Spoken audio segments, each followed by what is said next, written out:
This is Joyce Polino Crane. I'm the news director here at Westford Cat, and I am here today with Juliet Mount and Bill Harmon. They are here to talk about an issue that is a tad controversial in town. It's regarding Drew Gardens, 9 acres at 66 Boston Road.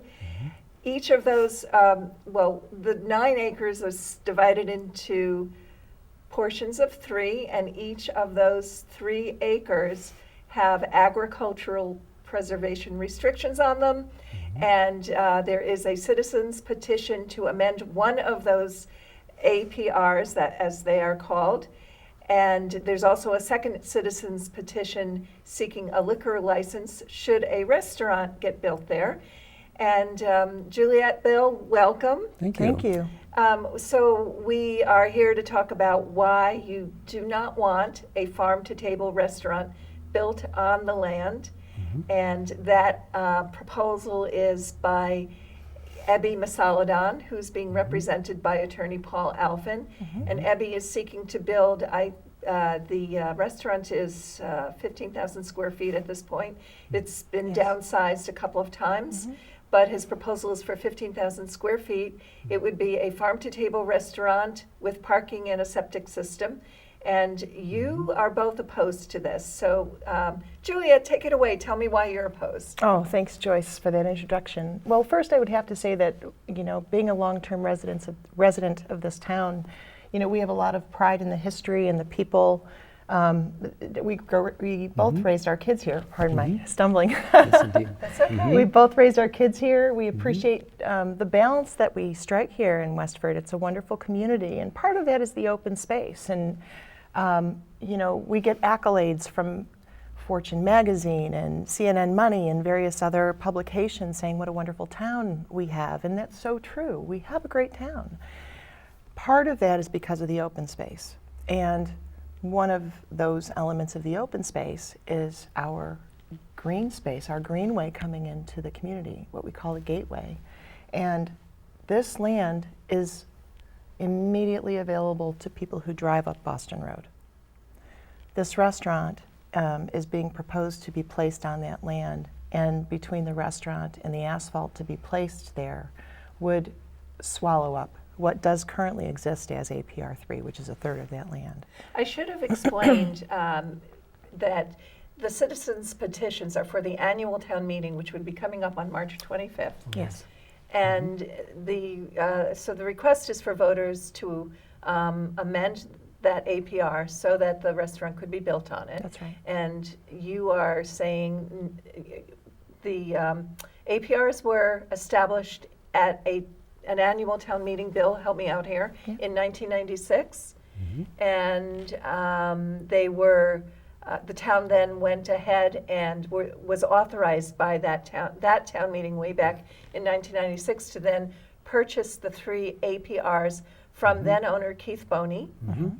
And in total, there was a total of $525,000 paid for those agricultural preservation restrictions. One thing I would add there, Joyce, is that it wasn't only the town meeting that was executing that, but there had been a process of working on this whole, what you were calling the gateway to Westford, for many years. And for this particular farmland protection, there was a committee, and I was one of the members of that committee, to work up some legal protections for those 9 acres right there, right on Boston Road. So as I say, it was a multi-year, that particular committee was a 1-year project. And when it was finished, it was supported by the planning board, the selectmen, all the boards, and then finally the town meeting with a supermajority vote, which we considered to be a complete protection in perpetuity of that farmland. And included in those APRs are the words and development rights. I read them last night. So That's right. What does that mean, development rights? That's a great question. I think that there is some confusion about what that means versus the owner of the property.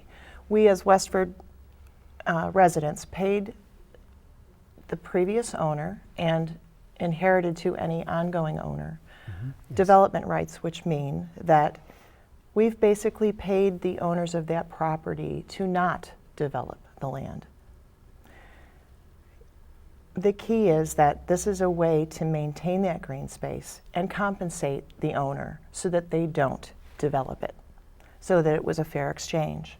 That's why the price for purchasing the property that Mr. Masaladon has paid to purchase this property at Boston Road was a reduced rate, because we as Westford residents, as taxpayers in this community, 20 years ago spent over $500,000 to purchase those development rights so that it would be maintained as green space. I should just give a little recent history Yeah. because I've been writing about the recent past, not the long-term past as you've been involved with, Bill. But the recent past is that in February of 2016, Abby Masaladon purchased the land for $650,000. He purchased it from a man named Tom Goddard of North Reading, who was the owner in between Keith Boney and Abby. Yes. So there's that little bit of history.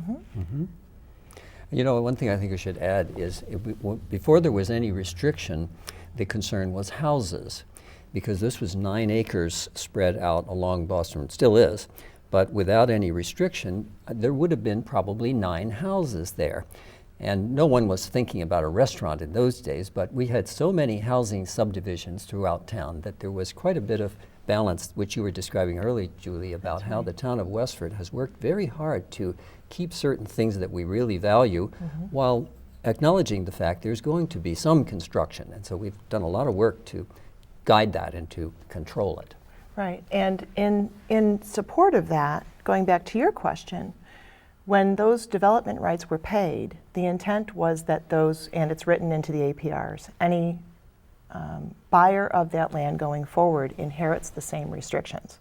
So the development rights are owned by the town, and anyone who owns that, including Mr. Masaladon, has the same restrictions. Those APRs are a part of buying that land.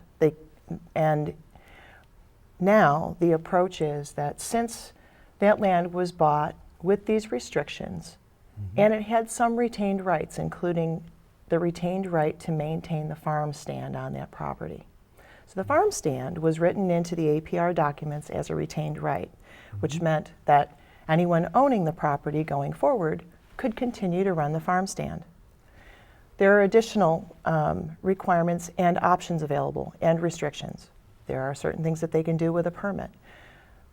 There are some very clear disallowed uses, and this restaurant is one of the disallowed uses. Tell us why, Juliet. It is a building that exceeds the footprint of the current building in place and is not the same type of use. It is a change in use. Even our Board of Selectmen chair has indicated she recognizes that it's a change in use, going from a farm stand to a restaurant. When there is a change in use, there's a process that has to be followed to potentially allow that change. But this is a disallowed use in general, and because of the size and the scope and the asphalt, the requirements for this building as it's been outlined exceed what is allowed by APR restrictions. I just want to Yes. interject that I don't know that Andrea Perriner-Sweet made that comment. Okay. So Yeah.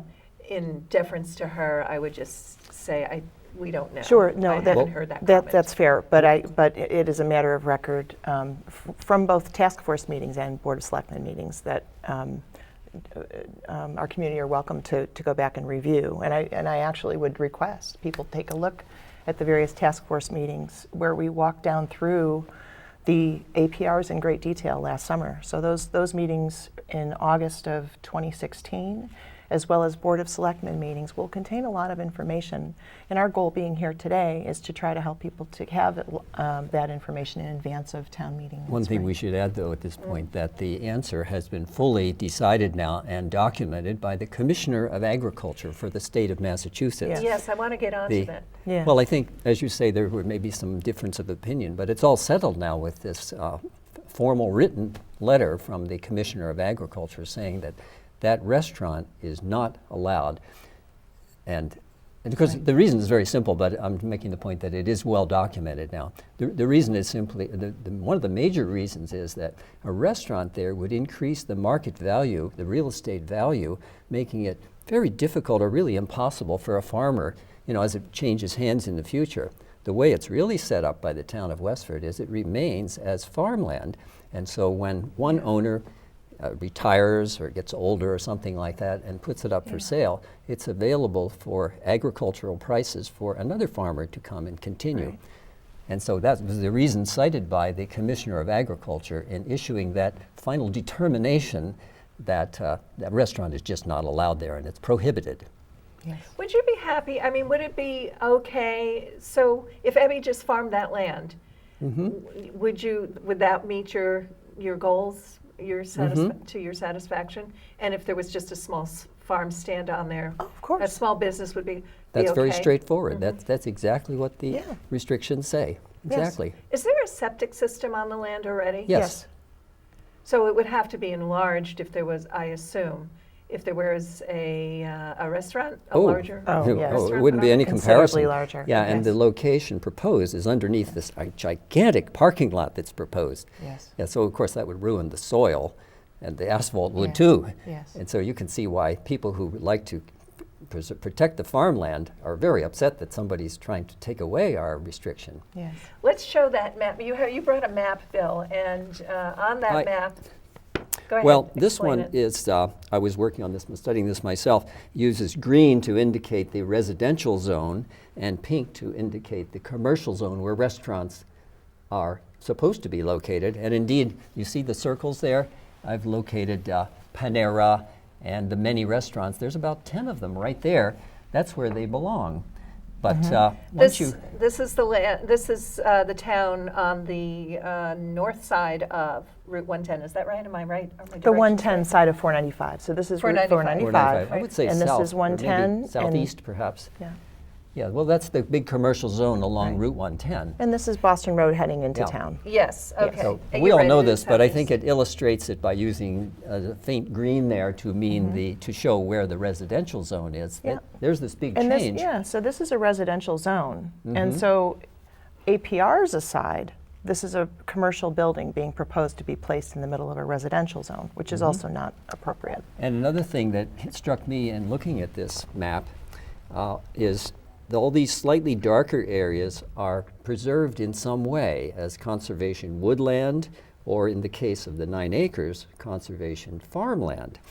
And so this is why I still call this the gateway to Westford. I mean, you can just see if you're driving into Westford, that's the commercial zone, you pass under Route 495, and then you're in this beautiful area that continues very scenic all the way up to the Common. That is the gateway of Westford with a lot of preserved. You know, I worked on this for years, and I'm actually pleased that it turned out this way. But it wasn't easy, actually. We did a lot of work on this. I should tell viewers that Bill Harmon is an honorary director of the Westford Conservation Trust, and I'm pretty sure you're a founding member. One of in the beginning, yeah. Well, that was way back. Dick Emmett was one of the founders, and so forth. There was a group. Dick Emmett, But- who left many acres of land Yes. to the Audubon Society. Yes, that's right. Yes, that's another charming area, not far from here. But that's in a residential zone too. There's no restaurants in that area. No, and none proposed. None proposed, thank heavens. Yes. Right. That's right. Yes. And I should also add, I don't know if I made it clear at the beginning of this segment that you served on, Juliet, you served on the Drew Task Force. I did, Drew yes. Gardens Task Force. am a You were member. one of 13 members who studied this whole situation for at least 6 months, right? Did you meet Oh, yes. monthly? We did. I was added, I'm actually the only neighbor, the only abutter on the task force. So previous to my joining last year, there weren't any abutters on the team. I wasn't aware. What street are Yes. you on? I'm on Boston Road, Oh, okay. yes. Can you So see it from your house? I live directly across the street from You the can. property. Mhm. Yeah, so I look over those fields, and they're beautiful, and we should be very proud of that land. It's quite a you know, it's something that can't be replaced once we destroy it, right? So building on it and laying asphalt over it, it's clearly. I guess that touches on why I know that there are some people in town who have been very upset about what's happening, and it's created a certain amount of tension, I think, and maybe not all individuals have handled their emotions around this situation very well. I would say that you know, that's part of the wonderful thing of this community. People have spirit and they care and may not always voice it well. So I would hope we can always be respectful in our conversations, but also appreciate that when people actually care, that's so much better than not. And, you know, there are individuals who've stood up in Board of Selectmen meetings and various other forums to show their voice about this. And I would say, try to hear them for what they care about. It's pretty amazing that we have that opportunity to stand up and save something, because you don't always have that opportunity. Well, passion is always intoxicating, and it's a very you have to respect it no matter what. Yes. So, do you want to talk a little bit about the Mass General Law and agricultural, what it means to be what an agricultural preservation means? Yes. And I can read from the statements, but the spirit of an agricultural preservation restriction is that the intent is to maintain this land affordable for farmers going forward. So the price does matter, and keeping it price contained does matter. And the intent is to preserve it for its land, water, air, open space, all of those things as well. And it is protected by these APRs, each signed by the state commissioner. So the APRs 1 and 2 are both protected and have no structures and are intended not to have structures other than potentially greenhouses, temporary buildings. APR 3 is the piece in question, and it is just as well protected by the restrictions of the APRs. The APR statements consistently refer to Mass General Law Guidance, Chapter 184, sections 31 through 33, and I won't go into all of the details for that, but I would say that there are links available. We have publications available, and I can certainly share that to you after we're done speaking. Well, we have reams of paper We here, have reams of paper. which We I have reams tried of to paper. go through Yeah. before you came in, but Yeah. you guys are definitely ahead of me on the knowledge base. So Well, I defer to your. Yeah, and that's great. I would say a couple of things. The vision statement for this, I'll read the purpose really quickly. Okay. And that is that by obtaining this agricultural preservation restriction, it was the intent of the town of Westford to perpetually protect and preserve agricultural lands and encourage sound soil management practices, etc. down. No activity detrimental to the actual or potential agricultural use of the premises or detrimental to water conservation, soil conservation, or good agriculture and or forestry shall therefore be permitted. I kind of summarized and skipped down through to save out some of the longer term descriptions. But that's the spirit of it. The intent is to preserve that land. And that same statement is the overarching requirement stated in each of those 3 APRs. Well, what do you say to, the town has had, selectmen have had other attorneys weigh in. We've had the town's attorney, town council weigh in. We've had other land preservation experts weigh in, and everybody seems to have a slightly different opinion. One attorney even said that it's really up to selectmen, solely up to selectmen, to decide whether that APR should be amended. That's a great question. Great series of questions. I would say a couple of things. One is that, look, there are 2 forks you can go. You can stick by the APRs, and in that course of action, we have the ability to enforce, and that would preserve this land. And then there is no question. We know that that's our right to do. The Board of Selectmen can stand up and protect that land and enforce the agreements that we have in place. Then there is no question with the state, there's no question with any government issues, and the town is protected. That's a great path forward, no question.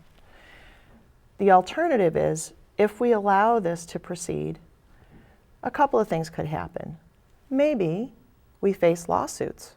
That's a challenge. That is a problem. Lawsuits for what? From the state and from abutters and from others who are conservationists around the country, because the minute this sets a precedent, this has never happened before. We should talk about that And a little that's a bit. real problem, right? So nationwide. Nationwide, this has never A restaurant happened. on preserved farm has never happened. I I did check that, Yeah? and it You is agreed to check? accurate. Oh. Yes. Yes, Yes. this would be unprecedented. Yes. And so it would set, you know, a Very precedent bad. that may Westford would become Yes. famous. Oh, Infamous, all I'm the sorry, wrong infamous. things. Yeah, that yes. would be a shame. famous and infamous. Can you Yeah. imagine? Here we Mhm. have a wonderful historic community that we're so proud of all the good things we do, and then we're going to. Do we really want to be on the map for the first one that chips away at preservation land? Wow, I know that I wouldn't be proud of that. But yes, it hasn't happened, which is part of the reason why there's some legal confusion about, gosh, can we, should we? You know, our own attorney had said it's never happened before. You've found the same. We couldn't find any record of any conservation land ever being pushed in this direction. Part of the reason for that is that the government, including our own Board of Selectmen, the intent is that the town is protecting that land, and that someone who would be coming in to try to impinge on that would be stopped. We had an odd combination of things going on here with this particular situation that's resulted in a little muddying of the water. And what we do know is our safe space is just stand up for it. And Just stand up particularly for with it. that letter from Uphold the them. commissioner, the Massachusetts commissioner, who really ranks above all of the attorneys you were mentioning. And so really it's pretty simple. The way we view it is pretty simple for the selectmen Pretty to say, straightforward. yeah, we'll go by the most ranking definitive letter that has been received from the state of Massachusetts, and then that would settle it. And so simple because the APRs are very clear about what can and can't be done. There wouldn't be any problem. The old Occam's razor, right? Simplest solution is Yeah, probably that's the right. best one. Keep what we have, and there's not a problem. Well, yes, but Bill, you actually said to me, and I put it in one of my stories, What? that you predict that this the request for the amendment would die and it wouldn't come back to town meeting. And I did. And it's back at town meeting, and Yes. the way it's back at town meeting You're right. is because Paul Alphin, the attorney for Ebby Masaladon, filed the citizens petition. And That's true. as you know, a citizens petition with the right number of signatures and certified by the town clerk's office has to be decided at town meeting, has to be acted upon Yes. at town meeting. That is true. So it's back. So Yeah. what do you say to that? Well, I must admit, you're absolutely right. Anybody could do that, could create a new petition article for town meeting. That's what we have. And really, we've been just talking about what to do about it. But you're right, there's no way of preventing somebody from generating a brand new petition to do something, no matter how prohibited. Right. So So what- the request is that citizens show up and we use our voices Yeah. and be there at town meeting to vote it down so that That's a there good isn't summary. a change, right? I mean, it's really that simple. In all of these letters and the legal dialogue and the banter back and forth, some are saying, well, the Board of Selectmen can decide, and great. Even McGregor's letter said, well, it's entirely in the hands of Attorney McGregor. Yes, I'm sorry. Yes, Mr. Attorney McGregor. And some of the legal opinions have said that, the Board of Selectmen can simply decide.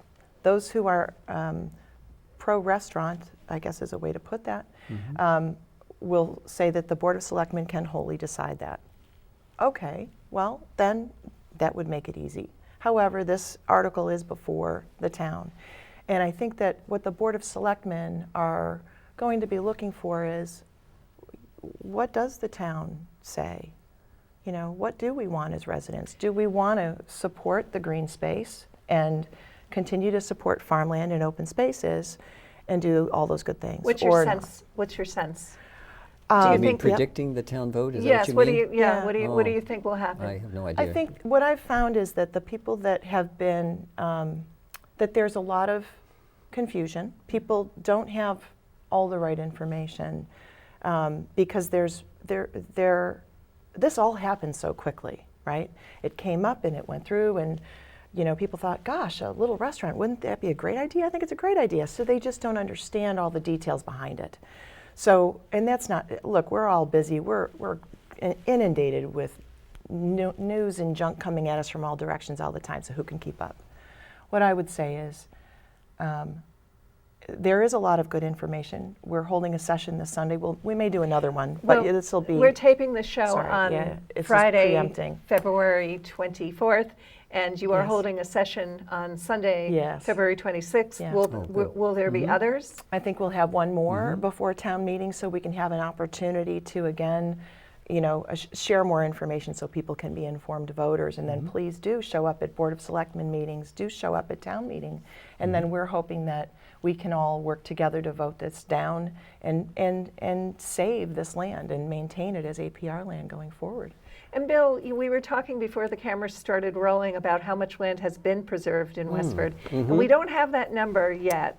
We're going to look for that number. I know who to ask, yeah, how many acres or what percent of all the town? Yeah. It's pretty impressive. Of course, the single wonderful one is East Boston Camps, which the town purchased, and we all love that, of course.